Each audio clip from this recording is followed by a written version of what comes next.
What you see on the screen is 2 lakh kg dry ganja that's being destroyed by Andhra Pradesh Police.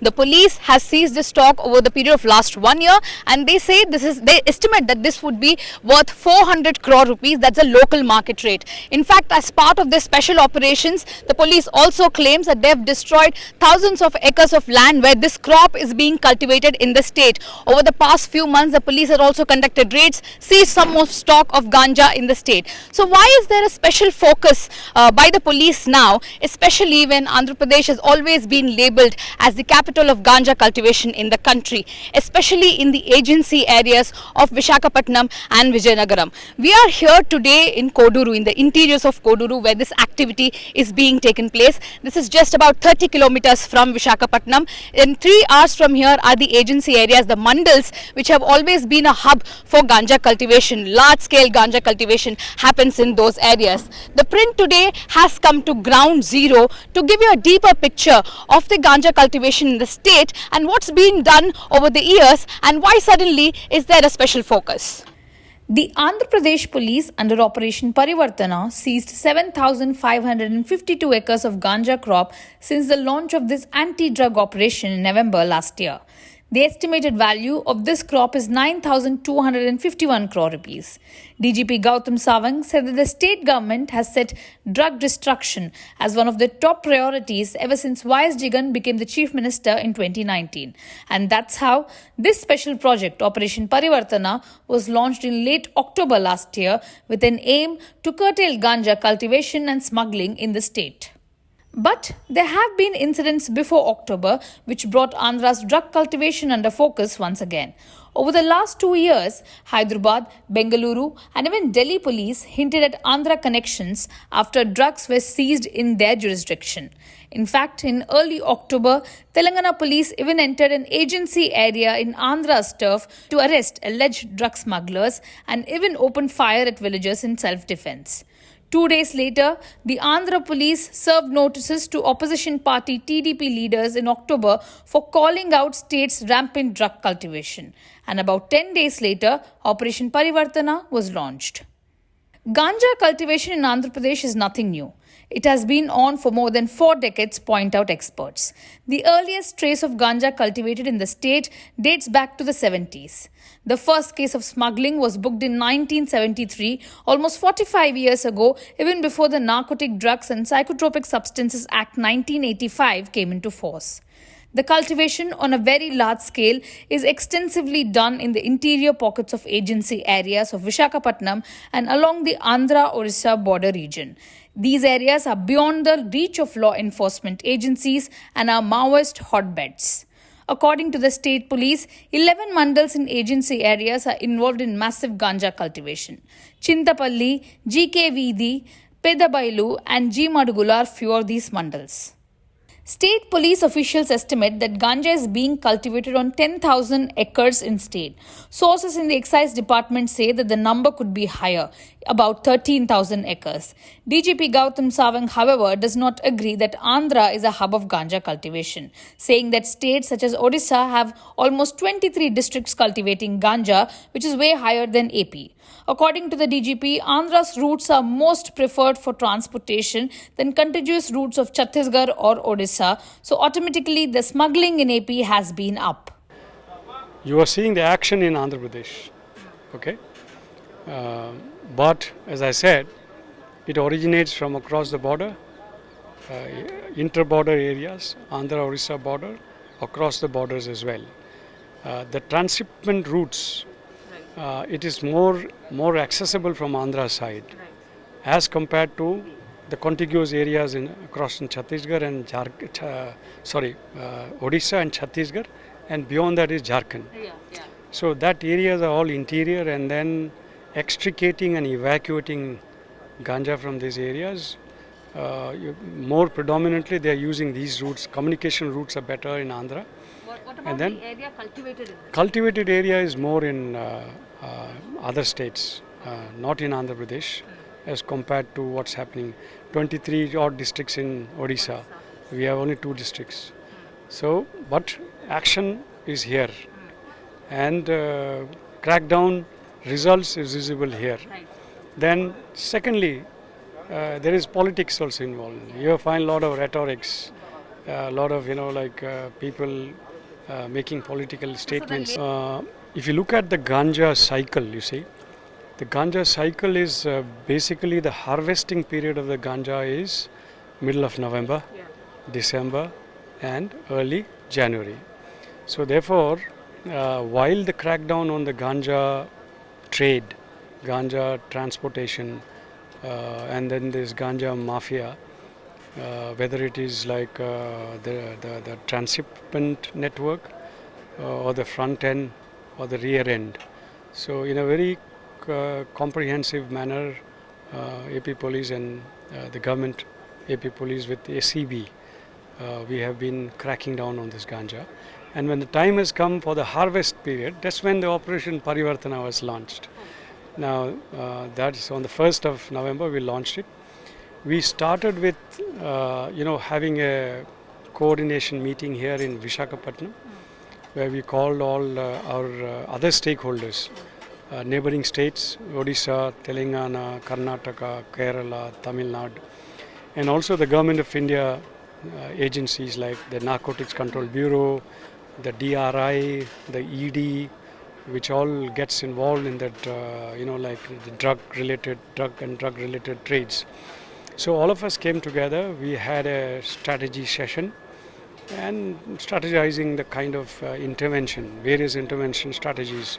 So, and part of that is again this, get at the source, the root itself, destroy the harvest. So then we started that campaign here in Andhra Pradesh. So in this pocket, that is Andhra, Odisha, Chhattisgarh, in this area, in Andhra side, we were able to curb up to almost about 90% of the ganja at source, that the harvest.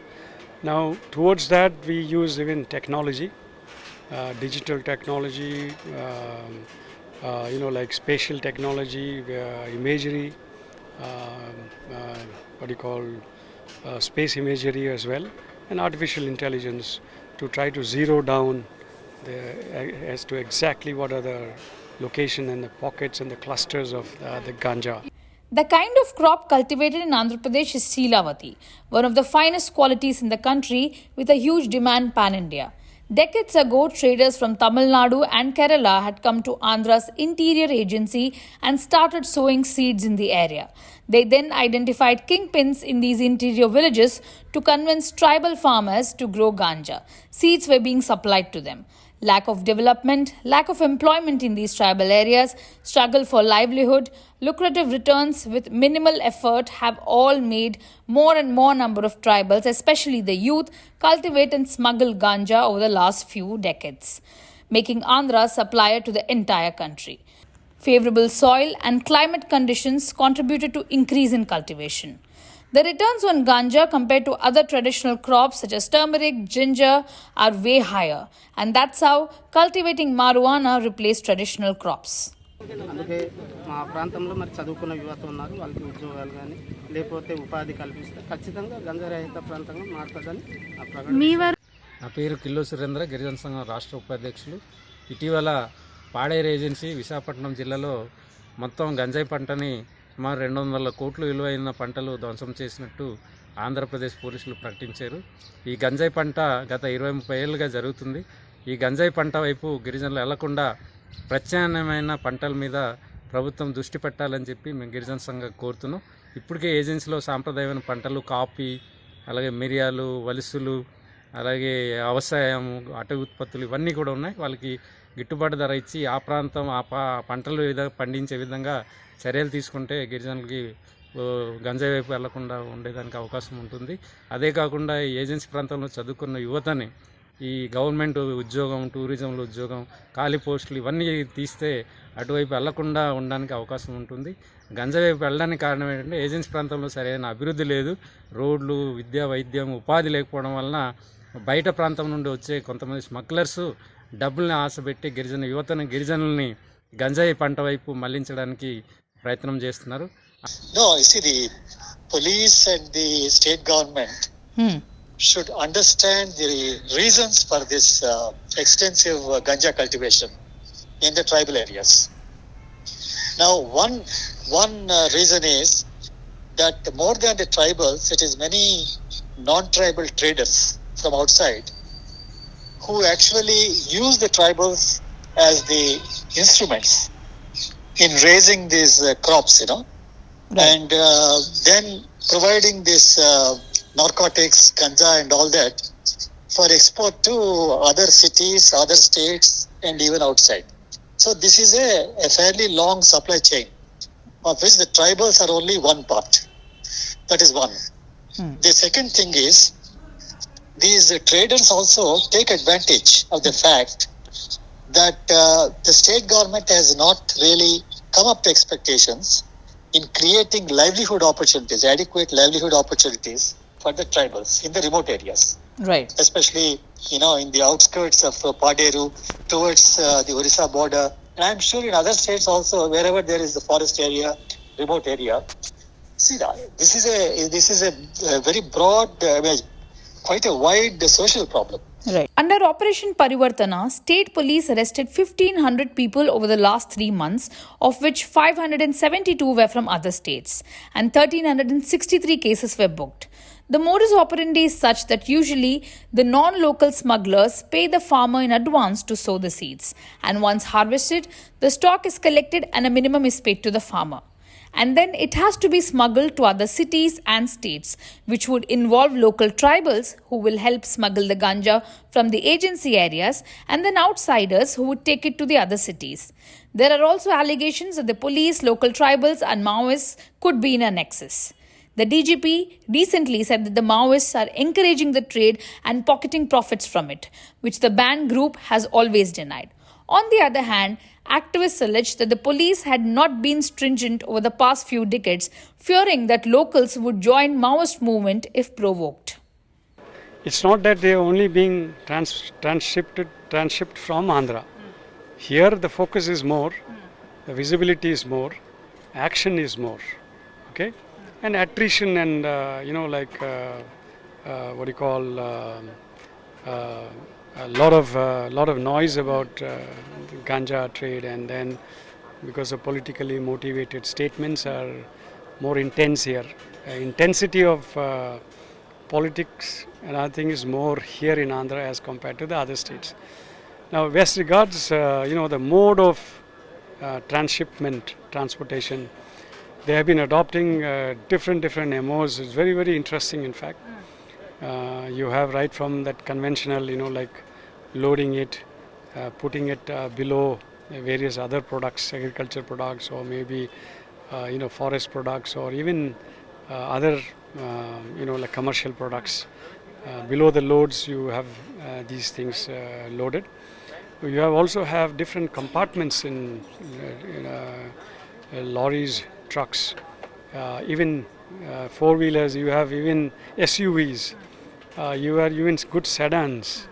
We have also got some BMWs as well, with hidden compartments under the seat, below the boot. You have secret compartments all welded and very nicely, packed up. Very difficult to, detect even. But, a lot of intelligence has gone through. And then very keen teams have been put in place. We had about 104 checkposts around, very dynamically. It's not a strategic checkpost, tactical checkposts, which are constantly changing. So it's playing like hide and seek with these guys. And even, oil tankers have been used, milk tankers have been used, inside which they have packed this ganja. You have people with also strapped ganja all over the body. So all kinds of means. And then they are also using latest technology as well, like this commercial platforms, trading platforms also have been used for shipment of ganja to other parts of the country. Social media, they're using even the dark web and then they're using bitcoins also. So we are going towards that, investigating. I mean, that's a very interesting features and domains which are emerging. So we are also catching up with that. Andhra Police also identified ganja smuggling on e-commerce giant Amazon, where ganja was being sold under disguise of another item. About 6 members were arrested and the case was transferred to NCB last month. Police in December 2020 destroyed 83,000 kg of ganja in a similar way, where it was all burnt in one go. In fact, the pattern of destroying crops started in 2017. Lack of focus by the police and excise department over the past few decades turned ganja cultivation into an organized crime in the state. The root cause is development in line with what the tribals want, not development in line with what Amaravati wants or what Delhi wants or what Visakhapatnam wants. It's actually people-oriented development. Tribals are quite calm, extraordinarily intelligent. One of the objectives of Operation Parivartana is also to create alternate livelihood for the tribals to divert them from ganja cultivation. The police says that the tribals are being introduced to alternate crops such as lychee, dragon fruit and ginger.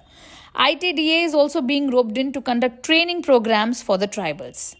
But the question here is, why would these tribals who have been cultivating this crop illegally since 25 years suddenly move to traditional crops which yield lower returns?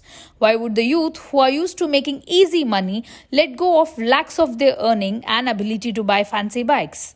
And how consistent should the police be for the next few years to be able to cut down on the cultivation? All this only time can tell.